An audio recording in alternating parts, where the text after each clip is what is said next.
y'all. Welcome back to First Comes Love, Then Comes Marriage podcast. My name is Lindsay Jackson, And I'm Aaron Jackson. and we are so excited. This is a wonderful Father's Day weekend. So it is all about this guy right here in our house and all the father figures out there. We're going to focus in and talk about some good, hearty fathering. Okay. Fathering. Fathering. Yes. So we usually, I ask you a question and you ask me a question, but let's just do something differently. What is it that you remember about growing up with your dad? You can. Oh, that's a good one. I remember so much. Okay. Me and my dad have a great relationship, It's wonderful. and uh, things I remember about growing up with him. One would be he used to come home at the same time, Huh. like every day, Mm-hmm. like clockwork. Uh, it was very consistent, and I asked him about it when I got older, and he was like, he wanted my mom to be secure to know where he was, Yeah. and so like every time we used to, because we weren't allowed to watch The Simpsons, and we used to, The Simpsons would come on at whatever time Simpsons come on. I didn't know back then, and it would be the theme song. Yes.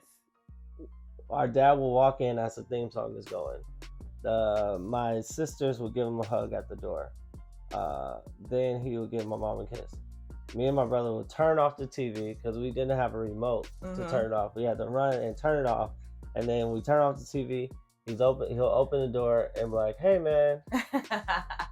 I'm like, "Hey, daddy," and Mm-hmm. then he'll say a couple of things like "I love you," and then he'll go to the back or probably use the bathroom. Now that I'm older, he'll probably like use the bathroom or whatever. I remember that very vividly. That was really fun. He used to read me bedtime stories when I was little. Bible. It used to be the Bible. He used to read me the Bible at night. Different Bible stories. And also in sports, he was very intense about sports. Even I don't know if he even played, because I played basketball, and I probably played basketball once with my father that I remember. Like I don't remember him teaching me how to shoot and stuff. And we're both left-handed, Right. but whenever I was in camp or like a little league or something, he was very intense. He was very into it. He was always focused on defense, and which is funny because I really like playing defense Mm-hmm. because my dad was always like, "Yo, you don't let them score on you. You lock them down. You get low, hands out." So I really thought those are a couple things. It's just like growing up, I always remember, and it's really cool. It's really cool. I'm glad that I had a father. I feel like it's really nice to have people to look up to that I identify with. I want to be like you. I want to be like you. I want to be like you. And so I could take things from each person. So yeah, that would be that's something that I always think about is how are my sons looking at me, and like what can I do? What can they take? You know, because I'm the example for right now. That's who I am. I'm the example. They have only been in the world for 4 years and 2 years, so they haven't seen a lot of men to take from. So they got to take all the information from me when it comes to being a man. Very good. Okay, so you had a lot of men in your life that you took little pieces of information from, which is wonderful because, like you said, you never know. Kids are always watching, and I Always. feel like they're always watching, and they imitate the good and the bad. They don't know it's bad. They just think, like you said, like that must be cool because this person's doing it. This person's putting ketchup on their eggs. This person, I have to do that. So I mean, that's pretty cool. I like that you can look back on memories of men, not just your dad, but like men in your life and say, I had some influential men in my life that I still remember and helped to be the person that I am today. So it's really cool. Uh, So now focusing on the fact that you have two young boys. Mm-hmm. Okay. So not only do you have two kids, but you have boys that are going to grow up to be men. Mm-hmm. Do you feel like a burden or a weight on you to be even better as a father? A burden or a weight? I guess I'll say yes. Long story short, yes. Like I said, a couple of things that I started doing with action. I started doing the yelling doesn't help anything, and because like he sees me yell, and so he'll try to yell, and I know he's getting it from me because he mimics my voice. Like he does like a growling, and I'm Yeah, like, you're so like, shine, yeah, shine. so it's my new thing is like yelling doesn't solve anything. That's one thing, and it's a way. This is an interesting thing about fatherhood, right? It's either like you do it or you don't. You do it or you don't. If you're gonna be a father figure, or you're gonna be a mentor, or you're gonna do something, you gotta do it, because if you halfway do it, you're hurting. Mm, Uh, Going in and not giving somebody the full picture is not gonna be if I'm an uncle to somebody, or I'm the only man they see, but they only see me once or twice, they're not going to know the full scope of how I treat you, right. or how I go to work and be a worker on time and work ethic and stuff like that. And I'm not saying that, sometimes they're like, oh yeah, well I get that from my mom, single mothers or stuff like that, and it takes a village. But it is something about having somebody that you can identify with, and then trying to emulate that. Mm-hmm. And so it is a burden for me to try to be the best that I can be. That comes with fitness too, because I actually started doing this thing like big belly. Oh, you got a big belly, and patting on my belly and stuff like that. Kids And they don't oh yeah, know. yeah. They just And they're their so honest selves. now I'm like, okay, he needs to see me work out. He Yes. needs to see that, because if he sees me work out, he sees me do push-ups, he sees me done. When he gets older, even subconsciously, just Mm-hmm. seeing things. I mean, at 4, but subconsciously he'll start doing things. That's why children always, you see how children always kind of like have the same cadence as one of their parents, the way they speak. Yes. Be This is Yeah, it's natural. just They natural, raised because them. yeah, this is the They person who can't taught help me how to it. say, they cannot help it. Yes. And the people who don't, they go to like speech therapists or something, or they're in the industry or something like that. But yeah, it's even the way they walk, like kids walk like their parents and stuff like that. So I feel like it is a burden, but it's not like um it's it's a burden, it's a weight, but it's not like I'm hampering it down, I'm not Yeah. wearing down, Yeah. uh because I want to do it and I want to help. I had same thing as you, a wonderful relationship with my dad. I have wonderful memories of him. Oh my goodness, getting emotional. um, I love that you've stepped into your role as a father so excellently. I mean, I could talk about it for longer than this episode needs to be, but it makes me smile because you do have similar traits as my father. So this is the other thing that people say. They say that women are attracted to people similar to their father, or girls, or women, whatever you want to say. And whether it be physically, you don't look like my dad, or emotionally, Yeah. and or same characteristics, and you do have similar characteristics as my dad. So I think about that because he did a lot of he spent a lot of time with us. He was not an absent father. So some dads are there in retrospect, like maybe they're in the home, but they don't actually spend time with the children.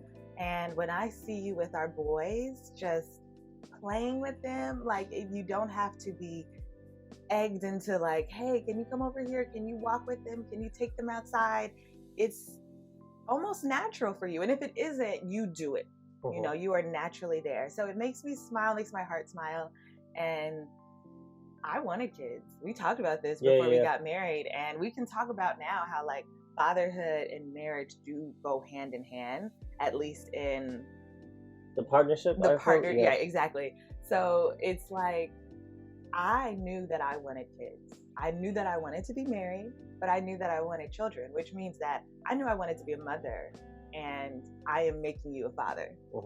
You know, and that comes with like you said, everything else that we might not know. We did not know that we were going to lose our firstborn. Yeah. We did not know that we were going to have very energetic, early rising children. We did not know that our house would never be clean again and that laundry would be done on a daily. We, all the things that parenting and has to come with. It's like, oh, are you ready for this? Are you ready for something that you don't know what's going to happen?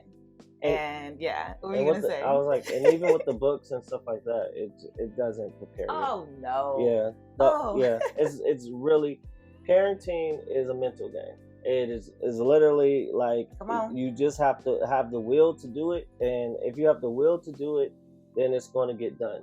But if you don't got your mentals right when it comes to parenting, it's not going to work out. And that's why I feel like everybody is right now is pushing mental health right now, because you have to find that balance between self and parenting. Yes. And if you don't find that, you are going to crack and one is going to give. So it is a mental toughness game. You speaking from experience. Yeah. It's a mental toughness game being a parent. Yeah, especially, we don't have teenagers. And so I'm like, especially when they're young, but yeah, we have young kids where they depend on us for livelihood, which means that everything they need, we provide for them at this point. They are not able to do anything by themselves, which means that a lot of our time, selfless, like you said, is sacrificed in giving to them. So I commend you as a father because, yeah, you have said this more than once, that you could just walk out. You could leave, you could go get some milk and never come back. And yeah, we both have that option. I want to say that women have that too. But yeah, I guess in fatherhood, you're like, I have the option. And yeah, you don't. And I honestly, I don't know how people do it without God. Because you talk about mentally, spiritually, I gotta stay prayed up to do this parenting. But I definitely see your effort in being patient with our boys, in being calm, where the voices they're very loud too. So we can match energies. I feel like they want to match your volume and you want to match their volume. And I'll be like, everybody, take it down. And as the only woman in the house, female in the house, we've got all these boys, I appreciate it. Welcome to the Father's Day edition of Am I Wrong? This is a part of the episode where I tell you a situation and you let me know if I'm wrong or if my wife Lindsay is wrong. This is basically saying that Father's Day is a scam and you don't really get what you want. This is the thing about Father's Day, and am I wrong about this? I don't even know if this is like she did something wrong or something. There is no great gift for Father's Day. You can, like, mothers get breakfast in bed and they get like spa days and stuff like that. Fathers, they want fathers to be with their children on Father's Day. It's kind of like, oh, it's Father's Day. Oh, you guys should go to the park and go to a picnic and stuff like that. And then if you like, oh, okay, I don't want that, I want to be left alone. They're like, oh, why you want to be left alone? Oh, he's tired. It's kind of like there is no balance for Father's Day. You're going to give me some ties. You're going to give me some socks. Ooh. You're going to give me some power tools that I was probably going to buy anyway. So, am I wrong? Is there a perfect gift for Father's Day? Okay, yes, the perfect gift does exist because I give it to you every year. Look at this t-shirt. Oh my goodness. This is an amazing t-shirt. It's got all our kids on it. But also, here's the thing. I don't want to be like, you can say the same thing for mothers. You can't. That's why. Because you can't. Here's the thing. A gift in and of itself is the action of giving something that I feel like to show you that I love you. So it might not be something that you absolutely love, that you absolutely wanted, or that you absolutely needed. But a Father's Day gift says, "Here, Daddy, I love you. Thank you for being a daddy." So I do think the perfect gift, is because we're going to show your gift, and I nailed it this year again. Okay, I did a great job. So, Okay. and yes, you don't have to be with your children all day. I said this, but maybe some parts of the day. So call us, tell us what you think. DM us on Instagram or TikTok. First Comes Love, TCO. You can always call the voicemail at 412-LOVE-POD. That's 412-568-3763. Or you can email us, let's talk at firstcomeslove, then comes marriage.com. Welcome back. And we're still on Father's Day weekend celebrating. Yep. But one of the things that I love about being married to you is that your birthday will always land around Father's Day. And since now Juneteenth is a national holiday, we kind of always have 3 days in a row. Mm-hmm. Sometimes they're all in one day, which is very difficult because the world is celebrating. And no, it will never be all in one day. It'll be 2 in one and then one over here or something. Yeah. But it'll be like Father's Day, like this year is Father's Day, Juneteenth, your birthday. 3 day so weekend. 3 days. And no, the first time it wasn't all in one day? No, it can't be because June 19th is June 19th. Oh, June that's 20th true. That's true. So that's true. But I don't know why we said, because it's always it could be back to back. It could be Father's Day, Juneteenth on one day, and then my your birthday. Or it could be my birthday and Father's Day, and then Juneteenth the day before. Yeah. Well, those are all possible. Either way, it's a lot happening. It's a lot happening for me. It's a lot happening for you, which is maybe why you feel like you're like, I need better gifts because so much is going on. It's your weekend. It's interesting because I like most of the times I'm getting to this point where if I want something, I'll just buy it, right? Adulting. I'm just like, okay, let's just buy it and then do the repercussions later. Or I'll buy it and say like, oh, this is what you bought me for this. Yeah. We do that. Because it's in the budget and I'm like, okay, let me get it now. This is what the money I would have spent on you for your birthday. Yeah, so that's fine. The thing about, which I do love, like this, we're going away, we're going on a vacation. And so, in my current job that I have, they give you birthday PTO. Yeah. And they celebrate Juneteenth. Wait a second. This is a great job. Yeah. So I get those 2 days off automatically. And since it's like a Saturday, I don't work weekends. Mm-hmm. So I get Saturday, Sunday, then Monday is Juneteenth, and then Tuesday my birthday. That's 4 days off. Just straight like that. So we're going on vacation. It's going to be a great time. But let's just talk about getting older and getting wiser. And my question for you is, knowing me for such a long time, since third grade? Yeah. And being in love with me for such a long time. So I'll say you've been in love with me. Out of the 20 years, you've been in love with me maybe 12 out of those 20 years. At least. At least. How did you develop, since I've been changing every year and growing and maturing and stuff like that, how were you able to do that change? Or how are you able to adjust to change? To your change. To my change, yeah. Yeah. I think that we grow together. The wonderful thing about us is we don't go too far away from each other, as far as communication, even distance. Like when we're away physically, we are connected emotionally and physically because we're always talking. And so it's never been a period of time where I went off and grew without you, or you went off and grew without me. And I'm not saying that we're growing at the same time on the same plane, but either way, we're connected. And I think that that's how I handle or deal with or any changes that happen with you, because they happen with me too, because I'm there. So if you have a job change and there is a financial difficulty or something is happening with you emotionally, I know about it because you've shared it with me and I'm there and I'm present. I'm not saying I can do anything. Maybe sometimes I just let you be, but we're always staying close to each other. And I think that's such a good feeling because, yeah, you've grown a lot. A lot has happened in your life, and some have to do with me, some don't have to do with me. Same thing with me in my life. Like, a lot of loss has happened in my life that you're connected to because you're connected to me, but it's more me.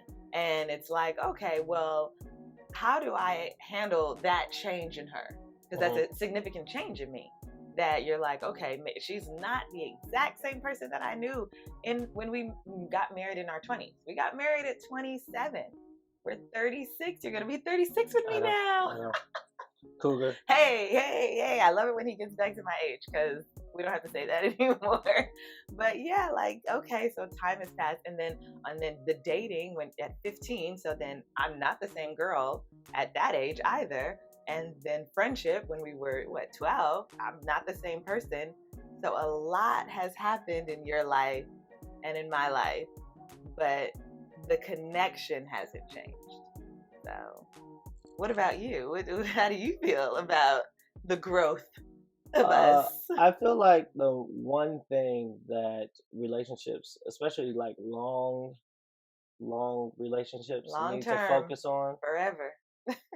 Relationships need to focus on the empathy and having that connection, staying connected and having empathy, because yes, we are connected, but also you are individual. And so saying that something has happened to you and me being like, oh, that happened to her. Oh well, like, somebody in your family died, your aunt died, and me not having the empathy. Oh, you lost this job. Oh, you didn't get this job. You didn't get this promotion. And me not having the empathy and the connection. If I'm just letting you live your life and not staying connected to you, eventually we're going to grow apart. So me staying connected and feeling the things that you feel, not, probably not as intensely, but trying to put myself in your shoes in those situations really helps me grow our relationship and adjust to your changes and see your perspective. Seeing your perspective is the key to us growing together.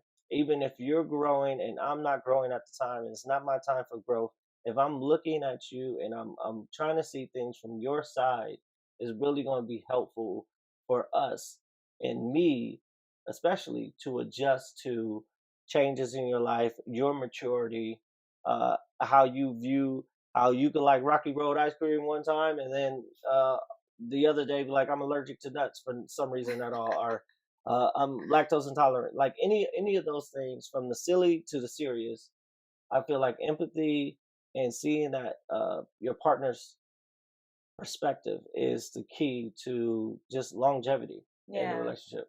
Well, I think when you care about someone, you're spending your life with someone. I don't want to say it comes naturally, but you should have a understanding. You have a better understanding. Like, you have a better understanding about pregnant women because you have been with a pregnant person. Yes, but that's because I want to. You want to understand me. Yeah, because I want that understanding. Yes. If there are relationships that I have seen, and there are situations within the relationship, even with us, I feel like if I don't want to understand this, if I don't want to see your side of it, I will not see your side of it. You'll close your eyes. I will only see my side of it, and then it's either you conform to my side or we're going to be in an argument. Yeah. And so if we're talking about a situation where there's a red flag or there's a yellow flag where it's just like, oh, I see that she's veering this way, something that you used to not do and now you're starting to do it, and I don't like it, or something like that, or reverse, there should be a conscious thought saying, hey, this is a change in this person. Let me see where they're coming from at first, and then let it be known that I noticed your change. Yeah. Yeah, or it could be like, oh, I don't care, and that yellow flag turns to a red flag, and now we're going back and forth. And since I didn't hold you accountable the first time it happened, because I was just trying to see it from my side, now we're back and forth. Now we're against each other.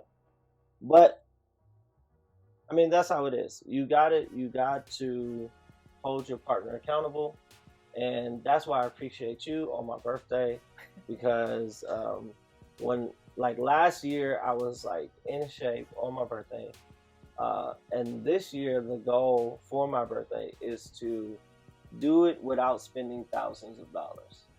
There has to be a way to work out without getting a $1,000 personal trainer and well, it's like ridiculous. Thousands, Yeah, plural. Put that S on yeah, it. thousands The S, of dollar yeah. personal trainer. Yeah. It has to be a way to do it, and so just getting my mind right, resetting my focus and stuff like that. And that's why I'm glad that I have a partner like you. Thank you, babe.